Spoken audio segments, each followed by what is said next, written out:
Hello everybody, welcome to another episode of the Mental Game Podcast. We are here for our second episode of Season 3. We got off to a good start with our last episode with the new athletic director at Madeline State, Kevin Forty. It's a good episode to kick off the season. Yeah, and it's kind of exciting moving from athletes now to the administrative side. We've covered athletes in the first 2 years, and we're now moving forward, and it's exciting to get more views on everything in the mental health world. Yeah, it's going to be a lot of fun this semester. As we mentioned on the last episode, we're going to bring back the mental health panel that was super successful last year. We're going to do 2 of them this season, one in the fall, one in the spring, which will be a lot of fun. And then we're just going to continue to meet with athletic admin and athletes here at Minot State and continue to have those important conversations and change the narrative about mental health. We're going to kind of get right into it. Today we have another admin here at Minot State. Joining us today is Madeline Schorlemmer from Minot State Athletics. She is our Associate Athletic Director for Compliance. She's got a bunch of other titles, but that's as much as I can remember off the top of my head. Madeline, thank you for being here. Thank you. I'm excited. Nervous, but excited. Well, we're happy to have you here. So, getting right into it, Madeline, you've been kind of hassling me a lot these last couple months about wanting to come on the show. Now we finally got you here. So tell us, what was it about being on the show that what made you want to be here? Number one, I just think mental health is such an important topic, and we hear about it so often in college athletics, just talking to student athletes, coaches, even other admin. So I just love being a part of those conversations. And then 2, I just enjoy hassling. Just kidding, you use that word. But I just really enjoy talking with student athletes about this topic. And so being on your podcast is I just thought it would be really fun.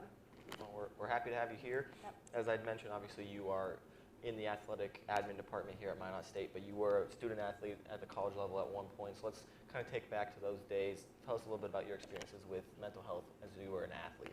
Yeah, as you guys know, being a student athlete, there's so many external factors and pressures that are just a part of being a student athlete, not only just with class and if you have a job, but just you have that mindset of I have to be successful at everything I do, no matter what. And so just being a student athlete, I played tennis, so it's an individual sport, which adds more pressure, but there is that team aspect as well. And from freshman year on, I struggled with anxiety. And for me, just being a tennis player, you're out on the court by yourself. And so the only person you're talking to is yourself. And so I went through so many phases of just telling myself how bad I sucked if I lost 1 point out of an entire tennis match, which at the end of the day, when you look at it, means nothing. And so I just battled that on and off the court too. I was also that person who wanted to be a straight A student, and so I put extra pressure on myself to just be successful in the classroom too. So although there's always positives of being a student athlete and everything that comes with it, there was definitely times when I felt like I was failing, when in reality you're just taking it day by day, and one bad match or one bad grade doesn't define your entire existence, which is hard to understand at that age too. Yeah, I think that's definitely something all athletes at the college level experience at least once in your life. You're so used to being so dominant at your sport and having so much success, whether it's in the classroom or on the court or on the field, whatever it may be. So not having that success all the time can really be something that athletes, I think, at the college level aren't prepared to experience, and at some levels aren't really taught how to deal with that. Yeah, it's like you come from high school where you're the dominant athlete, and that's why you're playing college, because you dominated at that level. But now everyone dominated that level, so I need to find a way to fit into the new level and balance grades, and there's a lot more pressure at this level because everyone's that good compared to high school where you were the best, right? Just got to find that balance. Yeah, and then we just got to, as athletes get into the college level, teach them and let them know it's okay to not be dominant right away, especially those freshmen who are swimming. It's their first time away from home. It's their first time being on their own, cooking for themselves. They don't have mom and dad to hold their hand for doing their homework, and there's so many other factors that they're so new to them outside of just being at the college level. Yeah, and time management skills, right? That's so important that I think student athletes, especially incoming freshmen, don't realize the importance of having time management skills, because it's not all about, how good can I be on the field?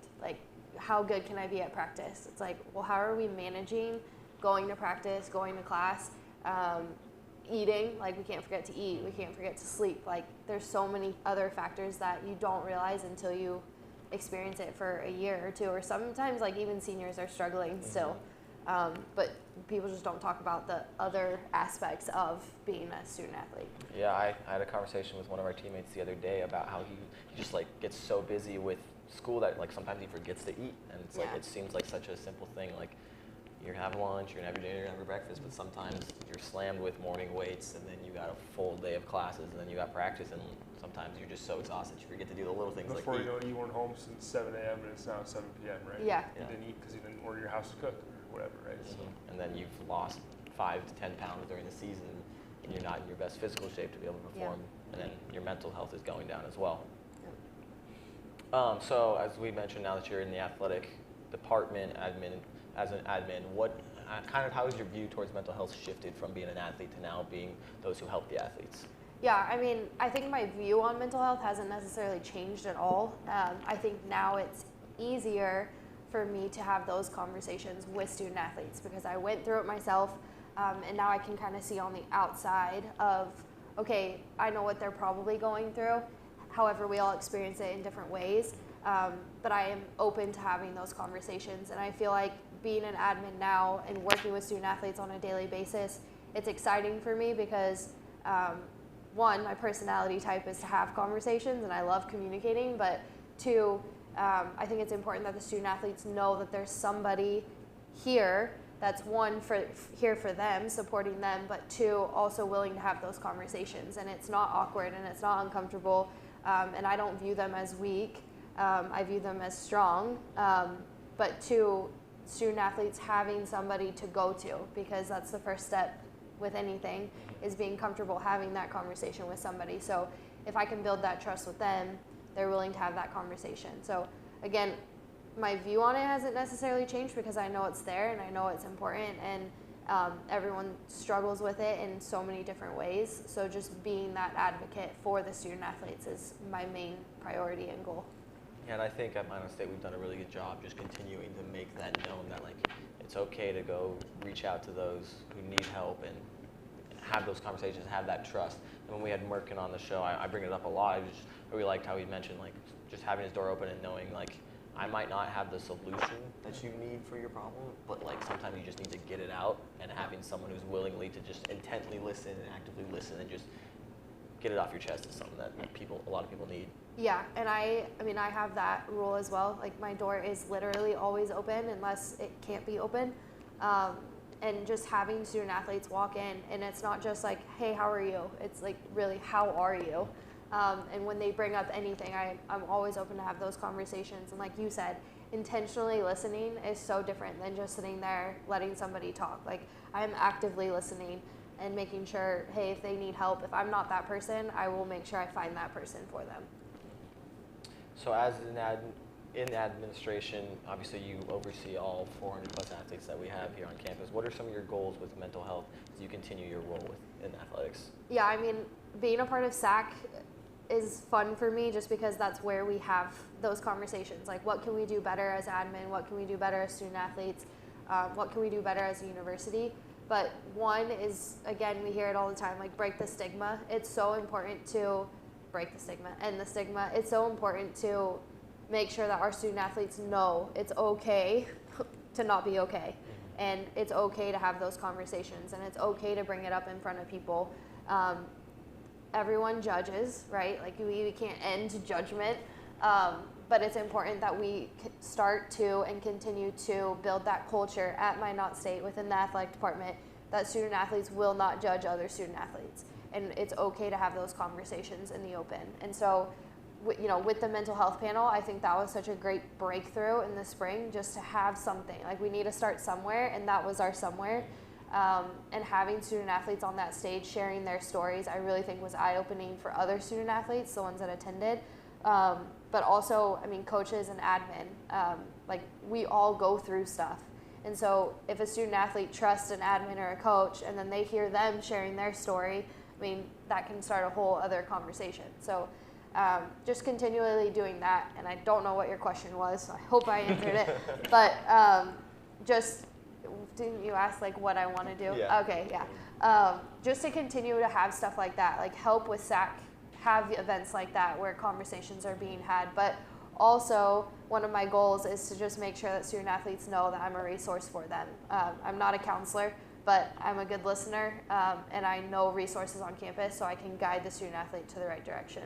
Yeah, I think that's really important, is just getting that first step, and then the domino effect kind of goes from there. But it's always that first step that's definitely the hardest. But once we emphasize the importance and just letting it know that it's okay to take that first step, then that's where you really get that big change. I think it's been easier too with pro athletes saying that they're not okay, that they need to take time away from their game, because it's like, hey, they're going through it too, and they get paid millions of dollars to do what we do. It's kind of like, oh, I can relate to that, and it's like, I idolize you, now I relate to you, and kind of helps them step out and trying to seek help. Yeah, and that's, to me, that's the most important thing, is how can we be more relatable? And I think me coming into the position that I'm in, like, yeah, I can probably be more relatable to the female student athletes for many obvious reasons, but two, how can I be relatable to the male student athletes too? One, I mean, I think being a student athlete is relatable to any student athlete. It doesn't matter if you're male or female. But two, how can I build that trust with everybody? And being relatable is the most important. So that's what I try to do when I have conversations with, like, for instance, you, like when you talk about mental health in your podcast last year, which I was nervous to be on, you know, like, how can I relate to you? Well, and then you bring up sports psychology class that you're in. Well, I have a sports psychology degree. So, like, I find things that I can relate to every individual, and that's what I focus on every time I talk to that person. So even with the panel, like, we have a coach on there. Yeah, he probably related the most to his basketball student athletes, but it's cool seeing a coach on the stage. Counselors, how can they relate to our student athletes, et cetera, et cetera. Yeah, no. And it's pretty cool. I saw, I want to say it was last weekend, where University of Mary had like a mental health game, I think, where they, for their soccer game, I believe it was. So, and I know we tried to do something similar with softball to pair it with the panel before the massive snowstorm that we had here. But just like those little things, just to continue, as you say, end the stigma, are really important. Yeah, I agree. So overseeing these 400 athletes, as you said, your door is literally always open. I walk in there all the time. Yeah. Whether you want me to or not, unannounced. But how do you, 400 athletes is a lot, and I remember over the summer you were talking about like getting to learn the new freshmen, so how do you go out of your way to connect with all of these athletes? Yeah, I mean, I think I really value my beginning of the year meetings because I'm meeting with every single team. Yes, I'm going over all the rules and stuff that everyone hates to listen to, but I'm a face-to-face person, and so when I'm walking through the halls, I don't ever walk by a student athlete without saying something. Whether they try and hide from me, I don't care. I just think it's important to make that face-to-face contact and to get to know them. I go to every home game. I will not miss a home game. Even if I'm sick, I will be there. I just think it's important that student athletes know that I'm there for them. Yes, I am there for the coaches as well. Like, I have to pay attention to them and I have to help them. But student athletes are my top priority, and the only way that our student athletes know that is if they see me at their games, if they see me supporting them, if I'm walking through the hallways or I see them at a grocery store. It's so important to me that everyone knows that I am here for them, and if I walk by you and not say anything, I would probably look at me and be like, she doesn't care, she doesn't know me, when in fact, like, I want you to know that I know you and I'm here for you and I support you. So one of your mini titles, as I mentioned early on, is the Senior Women Advisor, and your role within athletics. Can you kind of talk about how, as you mentioned, you obviously connect a little bit more with the female athletes. Can you talk about how you use your role as a Senior Women Advisor at Madeline State? Yeah. So on the business side of things, being the SWA, I'm the female voice when it comes to like NCAA legislation. But being a part of SAC allows me to have a female voice, but for the student athletes as well. On campus, what do I do? It's really, yes, mainly for, female student athletes and women coaches, and having that voice of a female in the higher administration position. I am more present with, female teams. So I go to their practices, so that way they know who I am. When there's a Title IX case, I'm heavily involved in those. And that involves male student athletes as well. So it's not necessarily a title that I'm like, only females. It's just what can I do more for the female student athletes and for the female coaches. This year I'm starting a female lunch, so all the female administrators and coaches, we meet once a month and have lunch and just have conversations about what everyone's going through. And then this year my goal is to make every female sport team's practices a couple times throughout the year. Last year it was brought up to me that our women's hockey team was afraid to come in my office, and that to me is just devastating because it's, again, my door is always open. I don't feel like I'm an intimidating person, but I guess they felt like that. So when I hear stuff like that, I'm so adamant about fixing those things. So being present at their practices and just making sure that they know who I am and I'm here for them. So you mentioned just like the female coaches and so on. I want to say it was one of our first episodes. We had Nina, a former cross-country track runner, here, and she talked about, to her, just like the importance of having female coaches, and it opened the eyes for both Troy and I, because like our whole life, our coaches have always been male. They've always looked like us. It's pretty easy to connect with that coach, but for female athletes, especially at the college level, a lot of times they're being coached by male coaches or don't have heavily female coaching staffs. Can you kind of talk about the importance of having female coaches on campus? Yeah, and I think our greatest example at Minot State is our softball program. So last year they had 4 people on their staff, 2 women and 2 males. And so for me, I was like, okay, maybe I don't necessarily have to go to a lot of their practices because they have that female representation and somebody that they can connect to. And then we go back to women's hockey where they had 2 males on their coaching staff, and then they felt intimidated not to come to my office, or they felt like they didn't have a female to go to. So relatable, right? We go back to that. Like for female student athletes, it probably is easier to relate to a coach if they are a female. And that's just society, right? That's just how we're born and what we stereotype. So I think it is important, especially for our female student athletes. But again, when they don't have those female coaches that they can go to or that they're being coached by, that's why my position is so important. Just as the SWA, but also a female in administration. And we have very few females in our administration, so I think that's why I take such pride in not only my title, but also what I'm capable of doing and what I'm able to do. So as you'd mentioned, you talked about a little bit about your anxiety as an athlete with tennis. Can you kind of just go a little bit more into how your experiences with that as you've overcome it? Yeah, so just to give like specifics, so before matches and whatnot, I would get strong panic attacks, and it's just because I was worried about how would I look on the tennis court. If I lose, will I get moved down the lineup, or what is coach going to think of me? So there's so many thoughts going through my head, and when I had my very first panic attack, I had no idea what was happening. I was just like, maybe this is normal. It's okay. So as I went throughout my 4 years of being a student athlete, I learned how to cope with it. I went to therapy. I met with counselors. I was open about it with my coach because I thought it was important. If he looked over at my court and all of a sudden I was frozen at the back fence, he kind of knew, okay, maybe she's experiencing something right now. So I was very open about it, and I think that helped me. That was one of my coping mechanisms, actually, was just to be open about it and have that conversation with coaches, teammates. Even our athletic trainer knew about it. So that was just one way, and to this day, that's how I cope with it as well. You know, I'm still going to therapy for my own personal reasons. I'm still having those conversations when it does happen to me. And other coaches, when they are going through the same thing, they know, oh yeah, I can go talk to Madeline about it because she's experiencing it right now too.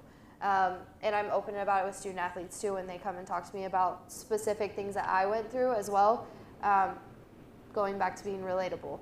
So, you know, to this day, I think, one, I always advocate for therapy, going to counseling. It's so important.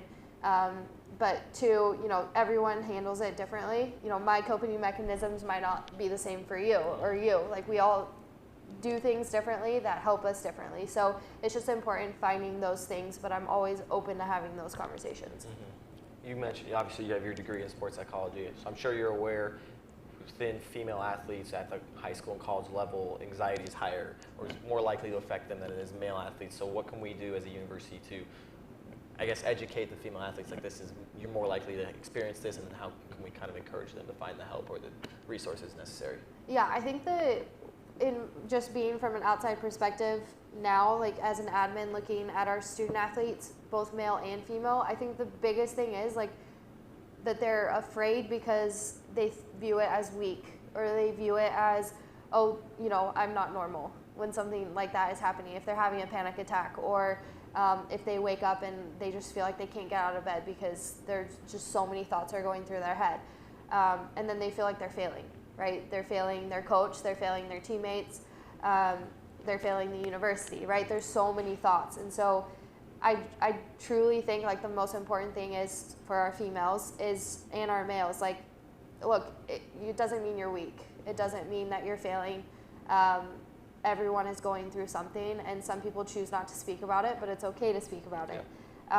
And so with our female student athletes, I just think that there's so many other external factors that are causing this, not just being a student athlete.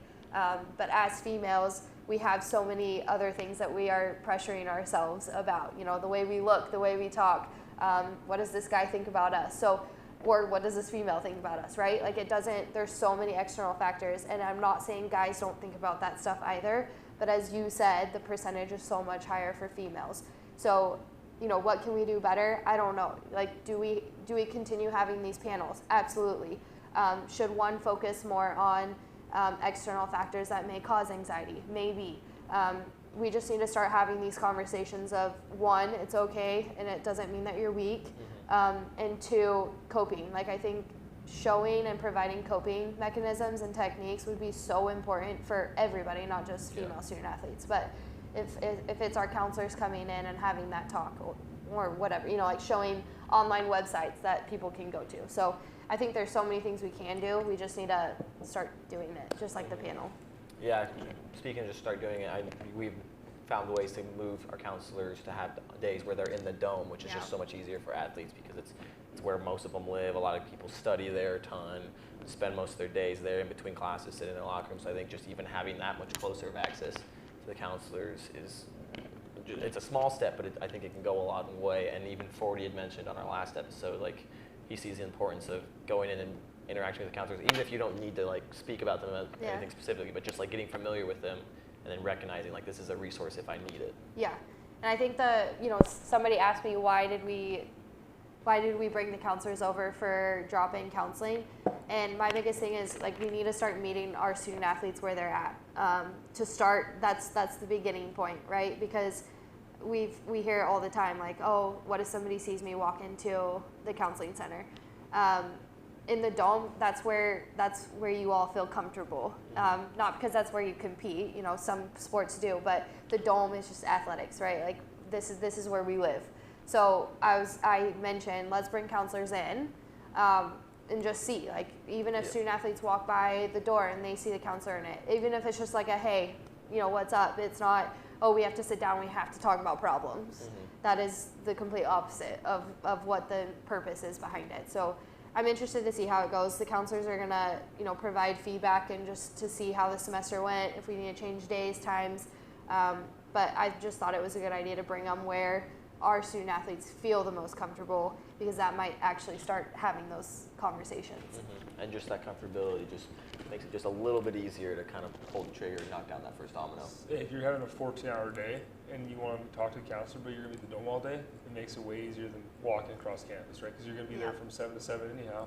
Why not have them right there? It's a great idea. Yeah, I thought so too. And our counselors on campus, like, we're actually pretty blessed because Troy goes above and beyond for our student athletes, and he does after hours and they do virtual. And so I just think, even though, yes, could we use more counselors? Absolutely. Would it be great if we had one specific for athletics? Yes. But what we have now is far better than many other places. And so the more our student athletes realize that and utilize our resources, the more that we're going to realize, like, especially when we're in SAC having these conversations, like, our resources are actually pretty great. It's just, do they know about it and do they know how to use it? Yep, just taking advantage of what's out there. Before we wrap up, is there anything else you'd like to add or share? No, not really. I mean, I think the most important, not really, but I'm going to keep talking. I just want to emphasize, like, the importance of having these conversations. And that's why I love, like, what you guys do with this podcast, because it's one way of having those conversations with important people, student athletes, coaches, I know Kevin was on here. So just continuing breaking that stigma and ending the stigma of, you know, mental health is weak, because it's far different. I mean, it's the opposite of weak. It's when people have those conversations, they're strong because they're being vulnerable. And student athletes, especially ages 18 to, well, now we have older guys. But it's hard being vulnerable at that age, and it's hard having those conversations because they don't want to seem like, oh, you know, we're better than you because you're weak or you're having issues. So kudos to both of you for doing this. Thank you, thank you. Well, that's going to bring our episode to a close. Thank you so much for joining us. We look forward to continuing to just have those conversations, continue to change the narrative about mental health and athletics, and just kind of see where this goes with Indiana State athletics and hopefully even further. Thank you so much. Roll Beavs. Roll Beavs. Roll Beavs.